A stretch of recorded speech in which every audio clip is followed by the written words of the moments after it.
Të nderuar shikues, mirë mbrëma dhe mirë se takuam sërish. Përparimi ngadaltë i lirisë mediave në listat botërore tregon se duhet bërë përpjekje shtesë nga tërë komuniteti në Maqedoninë e Veriut për një përparim më të fortë në listën e vendeve në të cilat mediat janë plotësisht lira.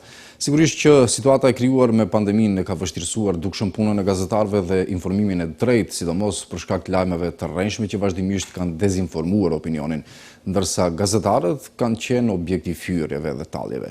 Në ditën botërore të lirisë mediave, nga SHGM-ja thanë se tek ne ka një stagnim mediatik. Më gjërësisht për këtë temë, me mua në studio sonte profesori dhe gazetari Nasser Selmani, mirë se erdhët. Dhe gazetari Xhinur Hyseni, mirë se erdhët. Fillimisht do doja nga një vlerësim për momentin si e shihni ju gjendjen me lirinë e mediave këtu në vendin tonë, zoti Selmani.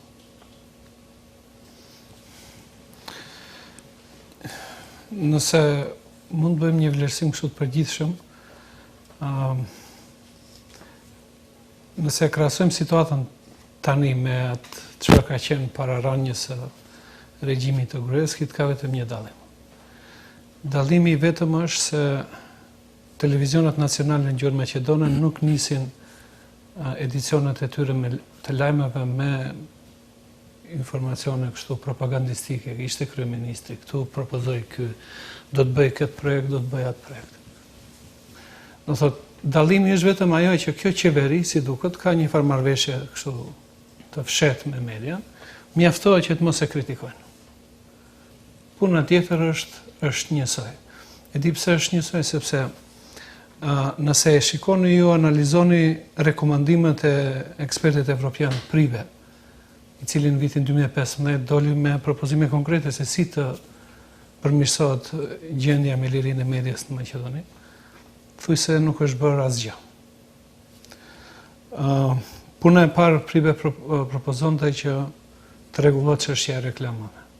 Vend se qeveria të mbyll gjitha ato ventilat që për të harxhuar mjete publike në media, ajo ka filluar të është debatin që për të rikthyer reklamën. Do thotë, jo vetëm që nuk e respekton këtë rekomandim, por shkon në drejtim të kundërt, që do të thotë se edhe kjo qeveri përpiqet që përmes mjeteve publike apo paras publike të korruptoj median, dhe kur e korruptoni ju median, e kontrolloni edhe politikën editoriale. E kontrolloni edhe kritikën, sepse ideja është që nëse ju jepni lek, atëherë ideja është që ju ata të mos ju kritikojnë juve dhe atëherë kur ka bazë për t'ju kritikuar. Pika e dytë ishte çështja e reformës në servisin publik. Ju e dini si është gjendja në televizionin e Maqedonisë. Kjo qeveri është në pushtet 5 vite sa i bane. Dhe ende nuk arrin të bëj zgjedhjen e anëtarëve të Këshillit Programor të MRT-s dhe të bëj një farë ndryshimi atje. Jo atje i keni ende njerëzit që i ka zgjedhur regjimi i Gruevskit. Është e vetmja gjë formalisht që është zbatuar e rekomandim, është ndryshimi i ligjit për qasje në informacione publike. Dhe ky ligj ka miratuar, do thot në aspektin formal, ka pasur një rekomandim, këtë rekomandim e kanë vlerësuar. Por nëse ju analizoni se sa ky ligj realisht ka ndikuar, apo sa zbatimi i këtij ligji ka ndikuar që media atje të ketë qasje më të lehtë në informacione me karakter publik, do ta shihni se ajo nuk është ashtu bile. Nëse i shikoni raportet vjetore të agjencionit, në duket është ka emrin, agjencioni për qasjen në informata me karakter publik, e shihni se numri i ankesave të qytetarëve të medias dhe të sektorit civil rritet çdo vit, që do thotë se mbyllja institucionet ende vazhdojnë të janë të mbyllura dhe nuk është puna juaj vazhdimisht për çdo informacion të kërkoni prej ndonjë institucione informacion. Është obligimi i institucioneve që në web faqet e tyre t'i bëjnë qasje me gjitha informatat që janë me karakter publik. Pse ke nevojë ti kërkosh? Veja aty, ve buxhetin, ve planet, programet, strategjitë, veja atje, s'ka nevojë që unë t'i kërkoj. Pse t'i kërkoj? Po dhe nëse i kërkon, do i marrish të plota. Pastaj kjo është çështje tjetër. E shkurtuan afatin për kur bëni ju një kërkesë për të marrë një informacion. Afati ishte 1 muaj, tani e kam bërë 20 ditë, më duket. Po ama me një shtesë atje, me një, si thonë, me një, e kanë lënë me bisht, që do thotë nëse dokumentacioni është i madh, atëherë mund të shtohet edhe Do thot prapë është 1 muaj. Dhe çështja e fundit është çështja e shpifjes. Komisioni Evropian kërkonte që të bëhet një revizion i ligjit për përgjegjësi qytetare për shpifje dhe ofendim, nuk e ban. Flasin ende ka sa u ban, prej 2005-ës tash 6 vjet. Do thot, qasja e kësaj qeverie, nëse mua më pyesni nëse ka ndryshuar diçka, për mua nuk ka ndryshuar asgjë. I vetmi ndryshim është se kjo qeveri nuk i bën punë ashtu në mënyrë të hapur siç e bënte Gruevski. Gruevski shkonte diku atje, shkonte si teli, ja bente ato pajisjet që kur të flet zërit shkoj më mirë, se kinse është spontane, ama haronte që i veshin atë mikrofonin atje, shkonte në përfarmat e një. Kjo është ajo që nuk e bën kjo qeveri. Të gjitha, e gjithë infrastruktura, apo ambienti mediatik, si ka funksionuar në kohën e Gruevskit e ke edhe tash. Edhe ajo që është për të... Kjo flet për pavësin apo mungesën e vullnetit të qeverisë për bën ndryshime. Ajo që mua më shqetëson është mungesa edhe më e madhe e njerëzve të medias dhe gazetarëve për të ushtruar presion që kjo situatë të ndryshojë. Nuk shoh një angazhim permanent të medias dhe në shoqatave të gazetarëve që kjo situatë të ndryshojë. Kjo situatë ndryshon vetëm me një presion të përditshëm ndaj institucioneve të sistemit. Unë kam përvojë nga kur isha në krye të shoqatës. Nëse ju vazhdimisht nuk ju bëni presion, ato flenë dhe nuk, sepse ato nuk kanë problem kanë gazetar, ka media, problem ka njerëzit që nuk mund të marrin informacionin që ju duhet nga media në mënyrë profesionale ashtu siç do duhet të ishte, ndërsa mënyra e raportimit të medias ju mjafton vetëm të ndiqni një edicion lajmesh në këto mediat që u thonë mainstream në gjuhën maqedone dhe ta kuptoni se në çfarë gjendje është media në Maqedoni. Gjenur, do na thuash edhe ti për gjendjen me lirinë e mediave këtu në vend, si është? Edhe unë jam një të mendim gati të njëjtë sikur siç tha edhe Naseri, nuk shoh ndonjë ndryshim drastik prej pushtetit kaluar dhe ky i tanishëm. Vlerësoj që ky qeveria në krye me kryeministin Zeb, më primare e ka sikur tha edhe është forcim ndoshta nuk dëshon edhe shumë ta lavdroj, po edhe as mos ta kritikoj. Për dallim nga e kaluara, unë edhe në disa emisione që e kam cek, kur ishte, më thonë, pushtet partia tjetër opozitare, atër funksionon të bas sintagmës të teoreticientit Hobbes, ku thotë nëse doni liri, s'keni siguri, po edhe kundërta nëse doni siguri, atës mund të keni liri. Që dhe me thonë ato mediume që kanë dashur bëjnë presion dhe institucioneve që i kanë drejtu pushteti i kaluar, atër nuk ka qenë e sigurt ardhmëria e tyre apo mbijetesa e tyre në fushën mediatike. Qeveria e tanishme, sidomos gjatë kohës pandemisë, gjithë me dëshmitarë se shumë media me vështirësi e kanë kalu këtë periudhë. Qeveria është mundu, do të thonë, me një propagandë tashme ta verbon syrin e gazetarit, ta paraqes punën e saj në ballafaqim me pandeminë, se kinse qeveria po e ballafaqon shumë mirë pandeminë, në fakt nuk është ashtu, edhe këtë tregojnë edhe shumë raporte edhe konkretisht edhe me furnizimin e vaksineve që është me qenë një ndër vendet më dobta nda jonë po se po edhe në botë.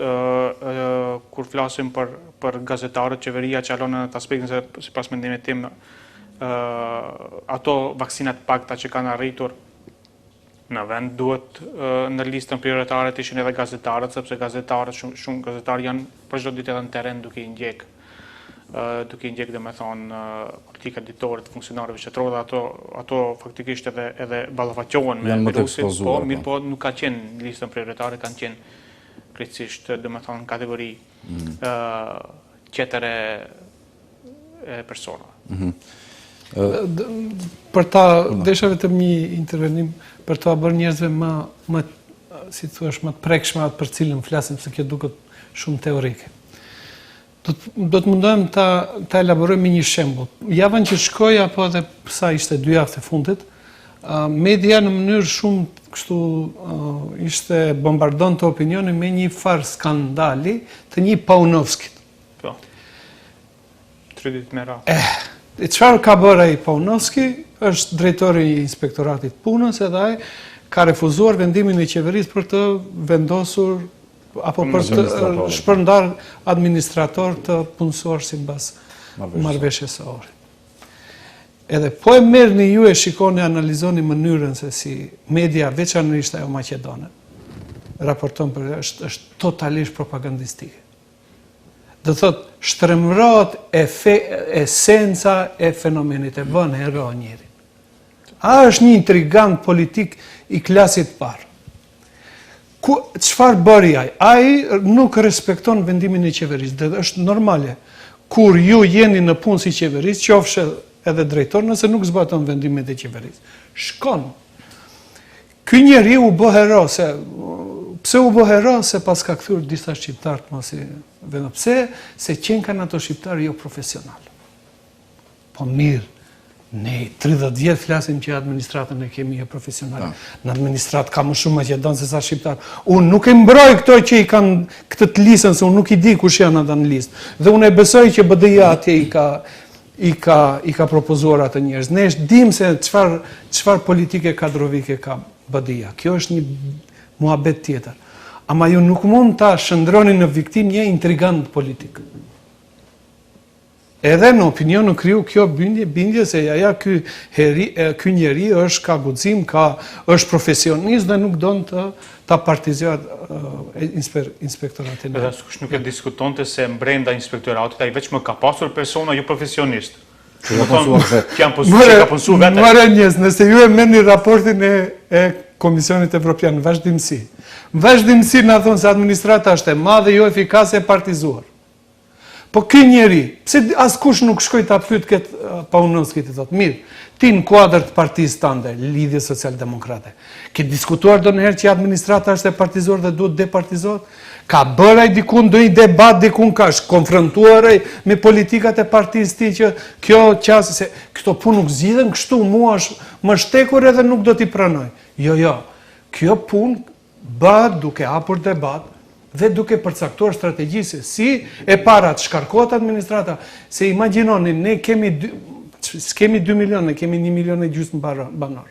Kemi mbi 120.000 administrator publik dhe të shtetëror. Zvicra ka 7-8 milion, 6-7 milion. Banor ka 60.000 administrator. Thot, ne jemi 2 fishi i Zvicrës, a kemi 3 fishin e më pak banor se sa. Dhe ky njeri, unë do t'ja hiqja kapelën këtij njeriut nëse vërtet gjatë aktivitetit të tij politik, edhe në kuadër të partisë tij, edhe në kuadër të qeverisë dhe ka qenë edhe deputet. Unë si se kam dëgjuar këtë njeri një fjalë ta flet kundër për departizimin. A çfarë ishte debat? Debati ishte, çështja ishte një intrigant, se ky bëri një intrigë politike për t'i shkaktuar dëm kryeministrit, e përdori këtë listë që t'i shkaktoi dëm dhe shikoni tani çfarë vjen pas. Ish kryetari, kryeministri Cervenkovski do bëj parti. Është një intrigë politike e shtetit kapur.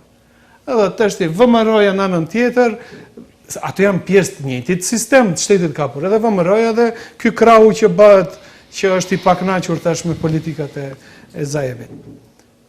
Dhe viktimi gjithë këtij manipulimi ishin qytetarët maqedon.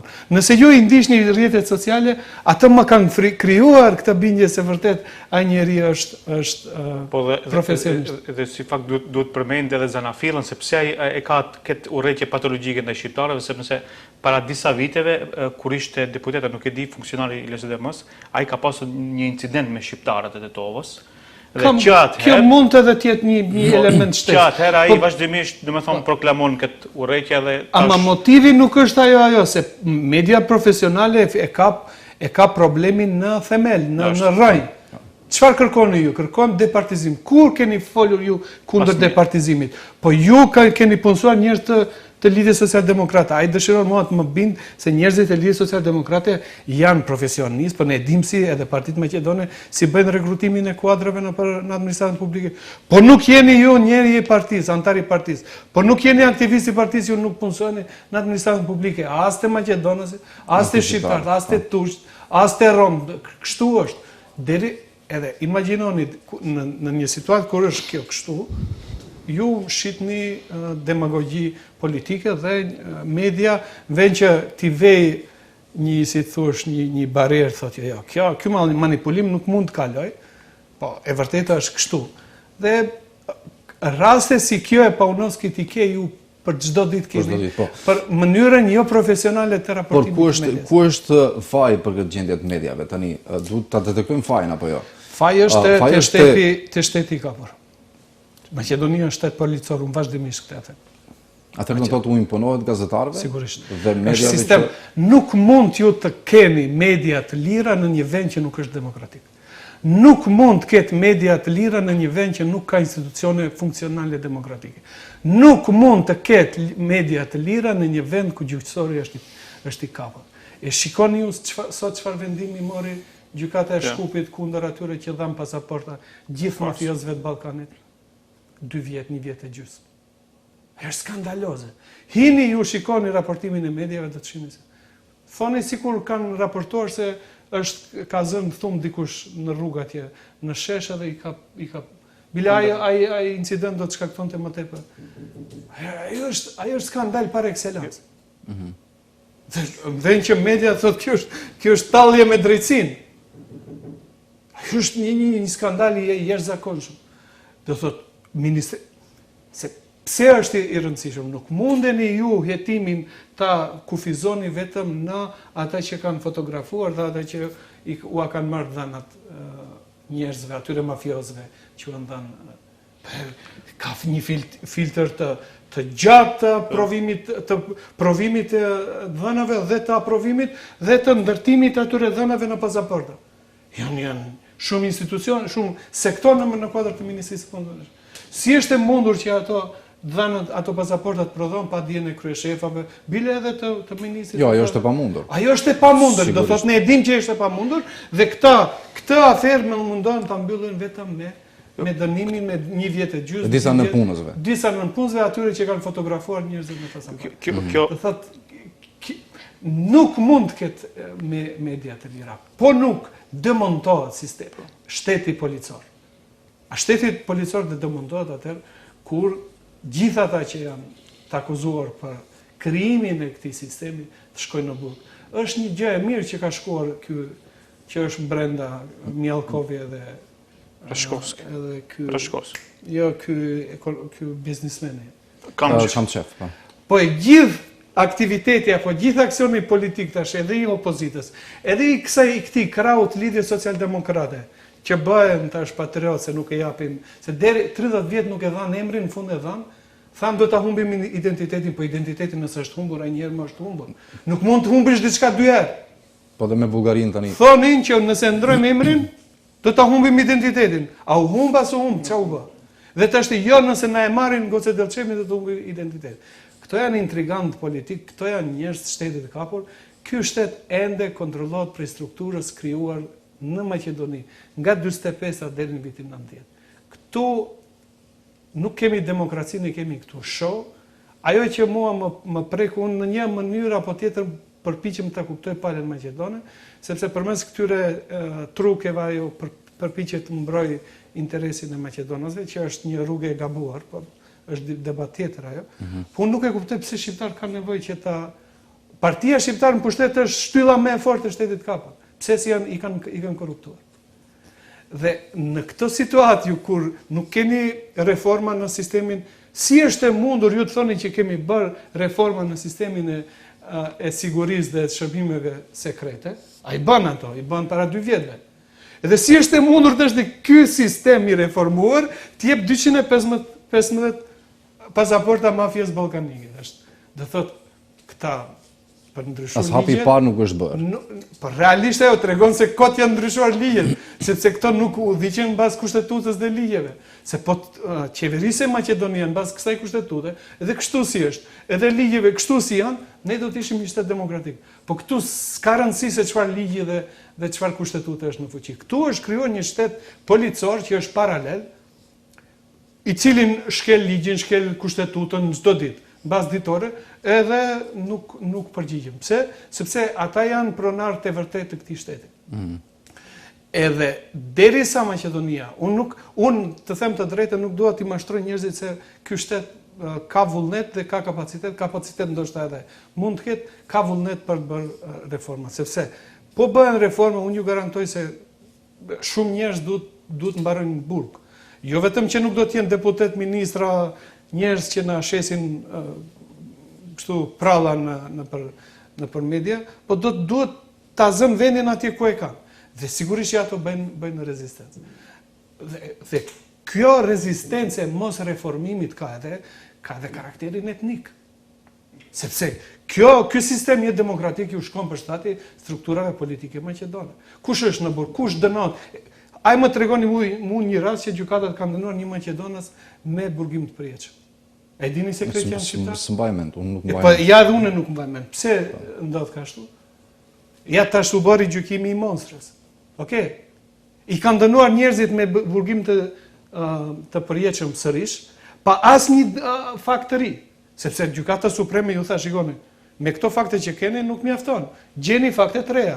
Pa asnjë fakt të ri i gjykojnë për s'dyte. Dhe del një prokurore shqiptare, mban emrin shqiptar, sa shqiptare, ku e di unë. Dhe ajo mbron atë akt akus që e ka përgatitur ajo si Geshkovska.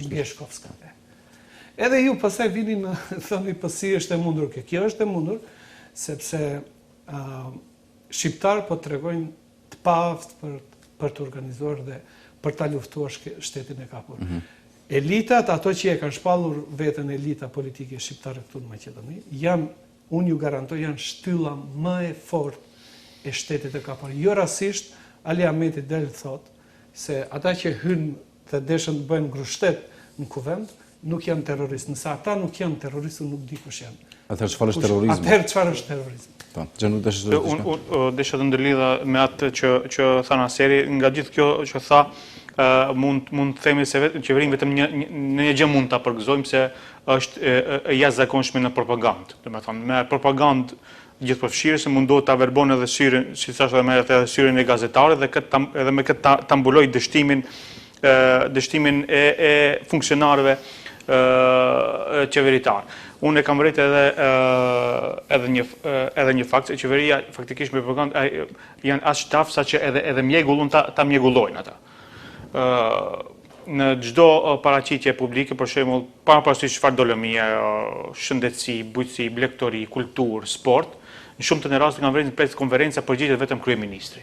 Mirë, për ato ka funksionar posaçëm për ato lëmi që duhet japin llogari. Ai mundohet që vetë paraqitet, vetë që të ngrihet dhe timbulon ato dështimet e funksionarëve të tij. Mirë, po siç ishte rasti me arrestimin e Sasho Mjallkovit. Sasho Mjallkovit, pse ai duhet dilshte i pari? Që kishte udhëhequr operacionin për ta kapur Mjallkovin kur u shpall se ka ikur nga shteti. Se ka ikur nga shteti. Pse ai duhet flet gjithmonë çdo herë për ballafaqime me pandeminë, kurse për atë është përgjegjës ministri Filipçi. Pse ende nuk është ngritur çështja, asgjë nuk është rastishme, dul afera La Verita për manipulimet që kanë dashur, domethënë për me kompaninë fantome të blejnë vaksina. Nuk ka asnjë padi, asnjë epilog gjyqësor, asnjë hetim deri më.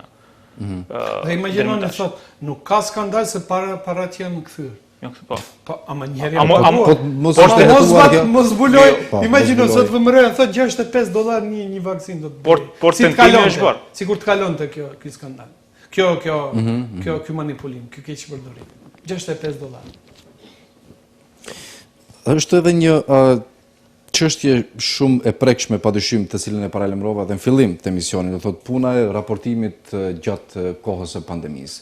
E dim gjithë se disa portale, por edhe në rrjetet sociale kanë funksionuar edhe lajme të rrënjshme që kanë dezinformuar opinionin dhe kjo i ka dëmtuar, do thotë, edhe raportimin e drejtë të vetë gazetarëve për gjendjen me pandeminë këtu në vendin tonë.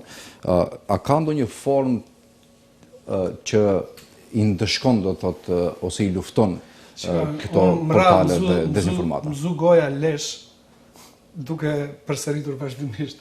E di kush është prodhuesi më i madh i fake newsit në Maqedoni? Qeveria. Pse akuzojmë ne portale. Kush janë portale? Mirë, do ju them një rast shumë, dhe ishim në një takim me ish qeverin, me kryeministrin, me atë, ky e merrte këtë ministrin e shëndetësisë, Todorova, po ashtu.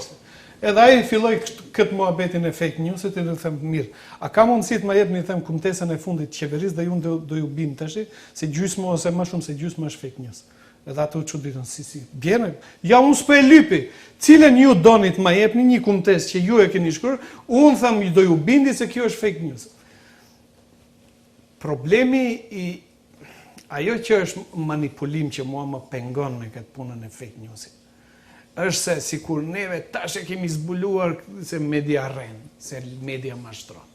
Media, qysh kur është paraqitur para 2 shekujsh, në fund shekullit 19 aty, media këtë papërgjegjshme, media e papërgjegjshme ka bërë edhe këtë punë, edhe vazhdoj ta bëj, edhe do ta bëj.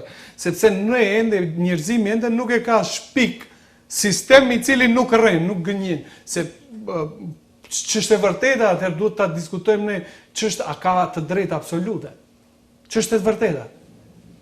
Ne gazetar pretendojmë se themi të vërteta, po ne në fakt themi segmente të vërtetës, se vërteta e plot nuk ekziston. Se cili kemi drejtën e fjalës, po jo çdo kush e ka drejt në atë. Ma askush nuk e ka atë thush autoritetin absolut që thotë kjo është e vërtetë, kjo është gënjeshtra. E vërteta dhe gënjeshtra kuptohet në media profesionale, kuptohet përmes procesit të raportimit. E ke raportimin, ke komentin, ke debatet. Pse ne bëjmë sot debat? Sepse ju gjithat raportim që e keni bërë për lirinë e medias, nuk mund ta transmetoni përmes edicioneve të lajmeve, sa atje ka hapësirë të ngushtë, Dhe kjo ju që bëni sot është ideja që t'i jepni pak hapësirë më të madhe çështjes së lirisë së medias, sepse është e pamundur me 3 minuta raport që ta shpjegosh. Do thotë, sikur media të jetë profesional, po media për qenë profesional duhet të jetë e lirë. Media në Maqedoni nuk është e lirë.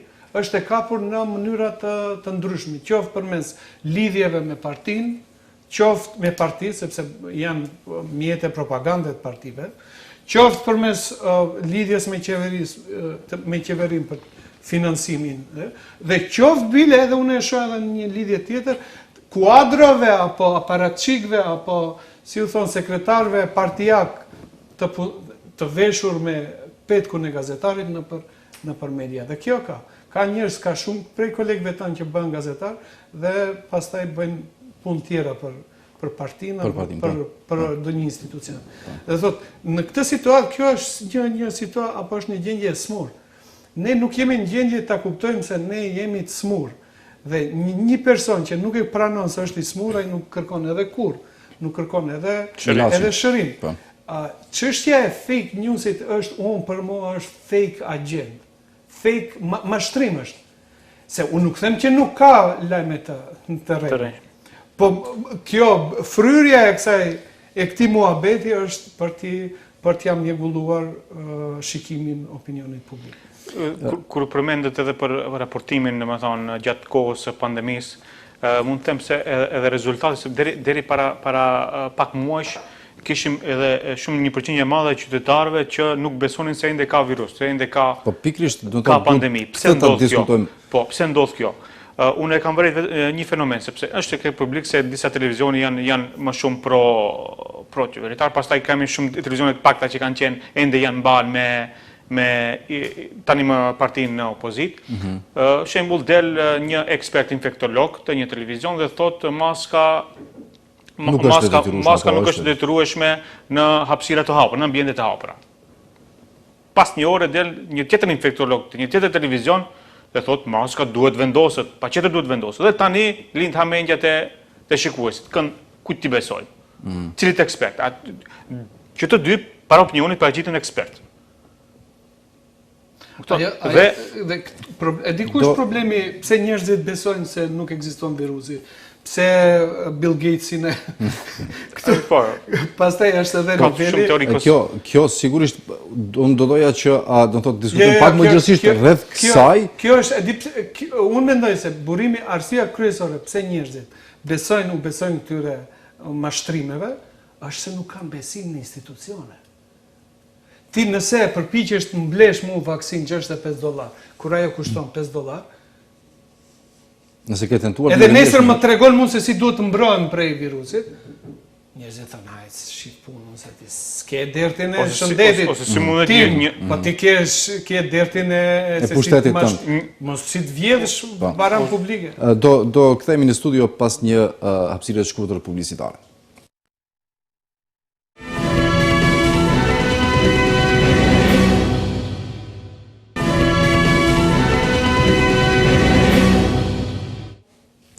Po kthehemi në studio për të vazhduar me debatin gjënur. Sa janë sot gazetarët besueshëm? Ne kemi gazetarë shumë të mirë në tregun mediatik, por që edhe nuk kanë shumë guxim. Në fakt nuk e përdorin atë guximin e kriticizmit.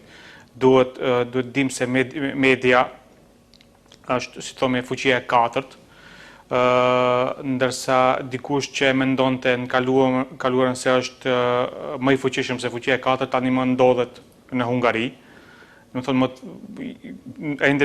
disa gazetarë nuk e kuptojnë fuqinë e tyre, do të thonë, të këtij profesioni, por edhe që ata, do të thonë, të lumtojnë më shumë kur i shohin rrethanat edhe dëshmitë se si shteti sillet ndaj tyre, ata edhe stepen dhe nuk inkurajohen, do të thonë, të shkojnë më tuqe. Këtu e kemi dëshirë të potencoj edhe rastin para një jave lexova, prej 16 sulmeve apo kërcënimeve ndaj gazetarëve, vetëm një ka epilog gjyqësor. Edhe ata jo epilog pjesëshëm, do të thonë gjysmë epilog, për 15 tjera nuk ka.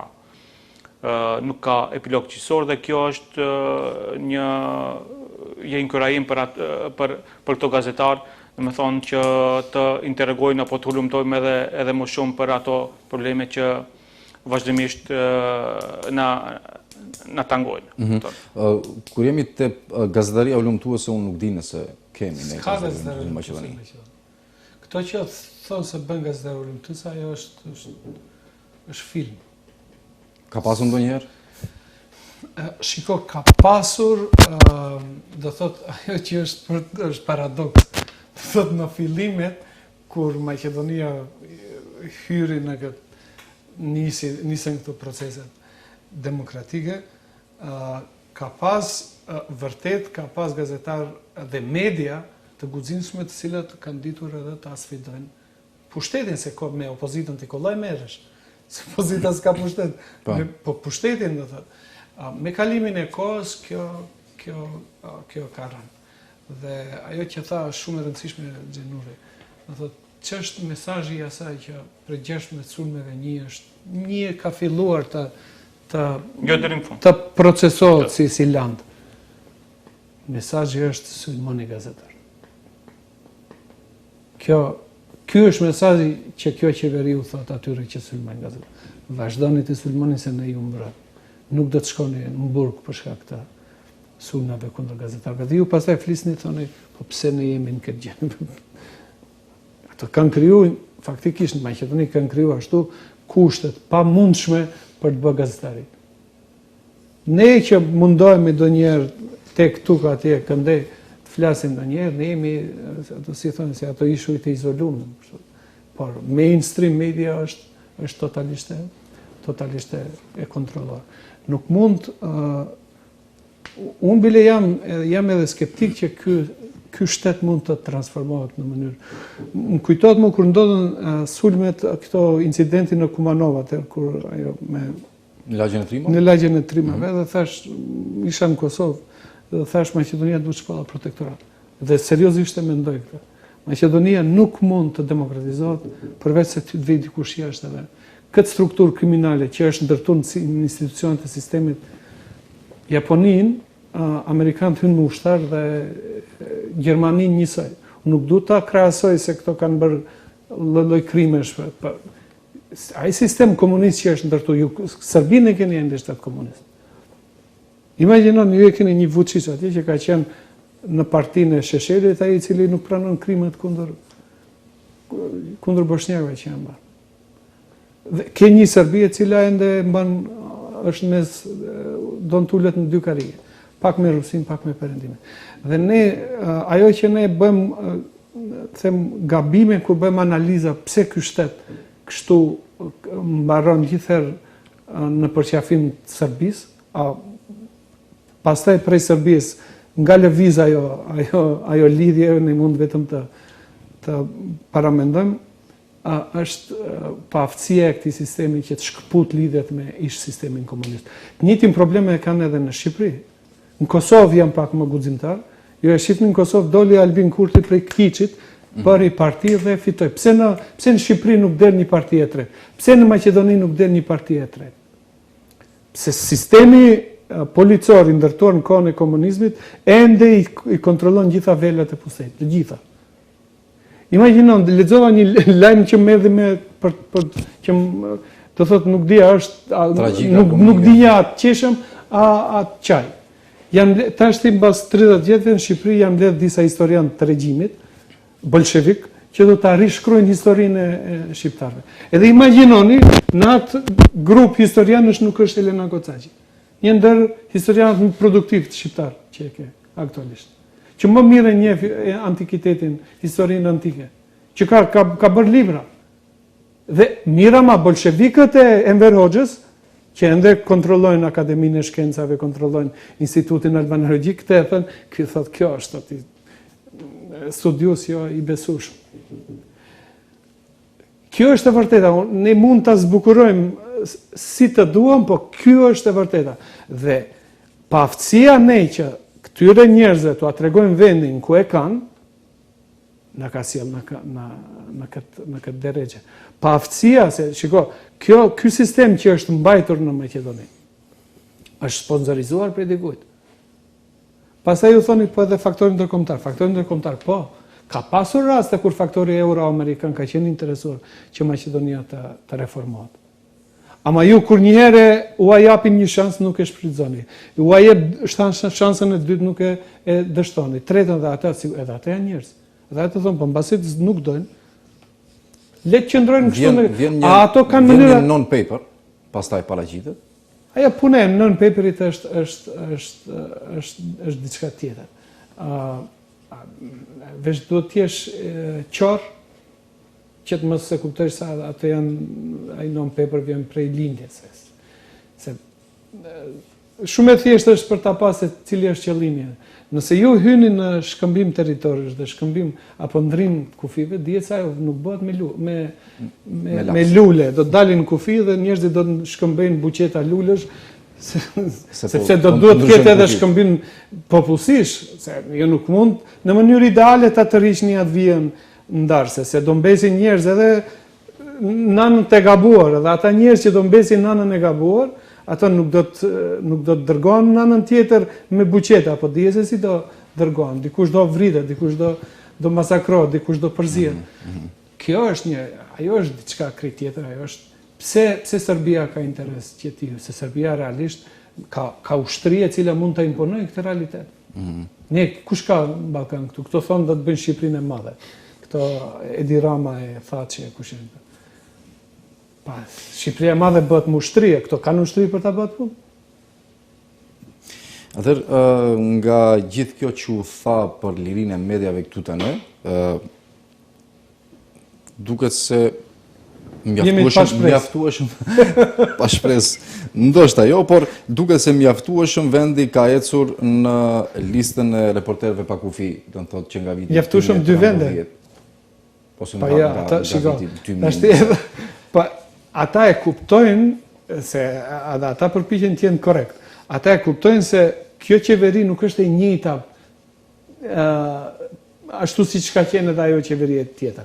Dhe ata me këto një vend, dy vende që i bëjnë, ata përpiqen të jenë korrekt që të mos thonë se është njësoj. Nuk është plotësisht njësoj, po 90% është njësoj. Dhe progres është kur ju bëni progres 10 vende, 15 vende. Kjo është progres. Nga 2013 vetëm 20 vende kemi bërë progres. Nga 2013. Ajo është sa sipas listës reporterëve pa kufi. Progres i pjesëshëm. Unë apet e shoh një fije shprese. Para disa ditëve ministri Maričić tha që do të inicon një ligj ku sulmi ndaj gazetarëve do të trajtohet si sulm ndaj një zyrtari shtetëror. Kur gjë s'ka. Unë uroj vërtet që do ta bëjnë edhe kur gjë s'do ketë. do bëj këtë sepse ja do t'ju tregoj se pse nuk është ashtu. Pse s'vlen kur gjë. Ka pas raste kur për shembull edhe un kam qenë objekt i kërcënimeve dhe ka ligje, ka nene në kodin penal që i mbulojnë atë çështje. Do thotë nuk është problemi se nuk ka nen, nuk ka kod, nuk ka mbulesë ligjore, nuk duan. Nuk duan t'i hynë në asaj pune. Kjo është, themi ne këtu në Shkup, me t'ala kryen me akull. Ala të kryen me akull, këto për formalisht, për të bënë ndryshime, ligjet i bëjnë, ndryshimet i bëjnë. Por problemi nuk është ndryshimi i ligjit apo shtimi i ndonjë neni në kodin penal. Problemi është të zbatimi. Këta nuk kanë vullnetin për të zbatuar. Ja kjo çështja e sulmeve fizike kundër gazetarëve. Ka në kodin penal. Pse ato nuk i duan të inicojnë tri? Pse nuk i, do thotë janë inicuar dhe nuk ecin. Unë jam në dy raste jam involvuar, nuk kanë kaluar vite dhe askush nuk më ka marrë në telefon të thotë se ka progres në hetim apo jo. Edhe kapën për çështje formale.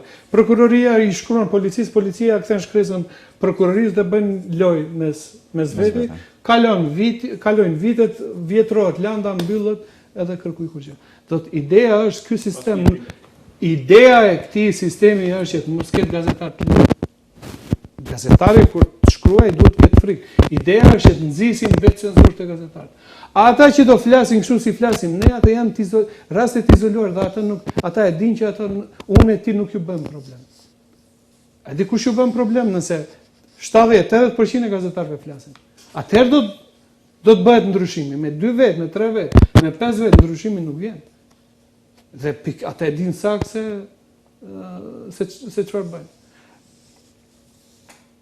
Unë, se ka pasur raste në kaluarën i kam parë se këto i bëjmë për të aktruar aktivitet para faktorit ndërkombëtar. Ama çfarë ju duhet juve vepër e re penale në kodin penal, kur ju të vjetrin, ju kujtohet atëherë kur kërkonin të ndryshojnë ligjin për media, ju thash pse doni të bëni ligj të ri kur ligjin e vjetër nuk e zbatoni? Hajde të merremi vesh të zbatojmë vjetrin, maksimum, gjitha ato elemente që parashihen atje, përmbushëm, pastaj flasim për ligj të ri. Jo, nuk ju pëlqen. Pse? Se ideja është që shesin mjegull se ne po bëjmë diçka, ndryshojmë ligje. Reforma nuk bëhet me ndryshimin dhe plotësimin e ligjeve. Reforma bëhet atë kur do vendosin që të zbatojnë ligjet. A vullnet për këtë unë nuk shoh. Ka një shpresë nëse faktori ndërkombëtar bën presion. Sa është i gatshëm faktori ndërkombëtar në këtë fazë bëj presion mbi Maqedoninë që të nisë negociata me Bashkimin Evropian është çështje tjetër, sepse është çështja me Bullgarinë. Imagjinoni këto sa janë jo serioz. Nënshkruajnë marrëveshje për miqësi me Bullgarinë dhe në atë marrëveshje parashojnë se kanë histori të përbashkët. Nuk i kam thënë ta shkruajnë këtë nen në atë marrëveshje, se kanë histori të përbashkët. Dhe tani nuk duan ta definojnë atë histori të përbashkët. Po ku e kishin mendën kur e nënshkruan marrëveshjen? Nëse ju keni, se është jo serioze, kjo tregon se ju jeni jo serioz, nënshkruani çfarë do dhe pastaj kur vjen puna për të zbatuar marrëveshjen, ajo është marrëveshje ndërkombëtare. Nëse ju nuk e zbatoni, njerëzit nuk ju besojnë. Edhe imagjinoni ne pretendojmë do të jemi antarë e Bashkimit Evropian. Kjo është shumë larg. Science fiction. Sigurisht sepse jo për shkak ka në Bashkimin Evropian një farë rezerve për zgjerim, se i shihni se çfarë ndodhet atje. Ama arsyeja kryesore pse ne ndoshta nuk do të jemi antarë e Bashkimit Evropian është për shkak se këtu establishmenti Maqedoninë nuk e sheh si pjesë. Atëherë duhet të ndryshojë mendësia. Njerëzit në Maqedoni, nëse vërtet duan që e ardhmja e fëmijëve të tyre të jetë më e mirë dhe më e sigurt, duhet të kërkojnë alternativa të tjera. Këto që i kemi në sipërfaqe i shohim 30 vjet na sjellin në qark, në rreth. Dhe nuk ka kur farë rezultat. Meqense tani më edhe koha nuk na premton, pas pak sigurisht do fillojë edhe edicioni i lajmeve, unë do ta mbyll këtë emisionin. Zulmani, faleminderit që ishit pjesë e emisionit tënd. Gjënur, faleminderit aty. Dhe ne të nderuar shikues këtu sigurisht do mbyllim këtë edicion të emisionit të Enter, kuptohet për të takuar javën e ardhshme në të njëjtin termin. Mirëmbëngjes.